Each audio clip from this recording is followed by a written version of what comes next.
So this guy right here is Percy Shelley. Percy Shelley writes Ozymandias. Ozymandias, or Ozymandias, I'm going to call it Ozymandias because that's just what I know it as, is one of the most significant and most prominent poems in the GCSE anthologies across many different exam boards. So if you stay with me, I'm going to teach you everything you need to know about this poem and why it's so significant, why it's one of my favourites. So let's start with context. It's the 1810s. Shelley and his friends are visiting and hear of all these different archaeological digs and explorations and how kind of these things are stolen and taken to the British Museum.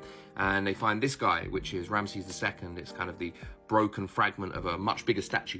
And Shelley and his friends, inspired by this, have a writing competition about the statue itself. Now, first of all, let's break apart that name, Ozymandias. It's not obviously the Egyptian, that'd be Ramses II. It derives from the Greek, Ozymandias or Mandius.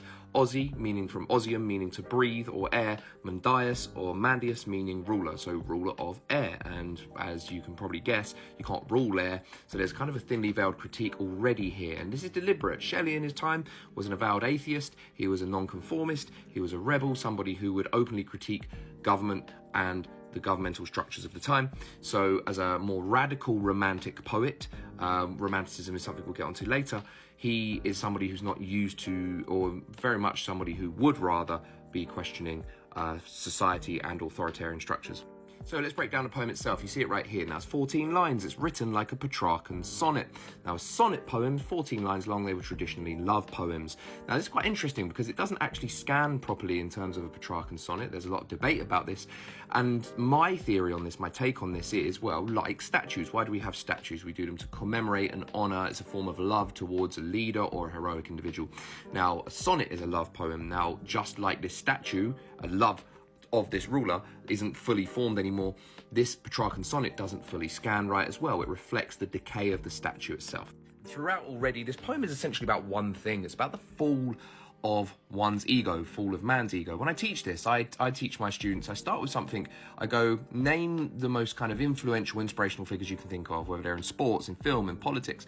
And I say to them that just like Ramses II, remember Ramses II was ruler of Egypt for a good 60 years, probably one of the most powerful pharaohs of all time.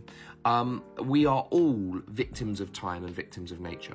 Hence why Alan Moore uses the name Ozymandias for one of the heroes of Watchmen, the world's smartest man, Adrian Veidt, apologies for the translation there, and his downfall of ego. And also why it's the title of the season 5 episode of Breaking Bad as well. And if you know what happens in that episode, it probably starts to make more sense now. Okay, but the poem itself, right, notice all of it is about the weakness of human power. It starts with, I met a traveller from an antique land who said. It's a second-hand anecdote, like he doesn't actually see this himself. This is something that comes off and is actually told by someone else, so it already diminishes the power of the statue. And then as all you bright young things can probably establish, look at it, for example, vast and trunkless legs of stone, shattered visage, sneer of cold command. We see this idea of it being a broken relic of power, but it had a sense of a real authoritarian, dictatorial, ruthless power.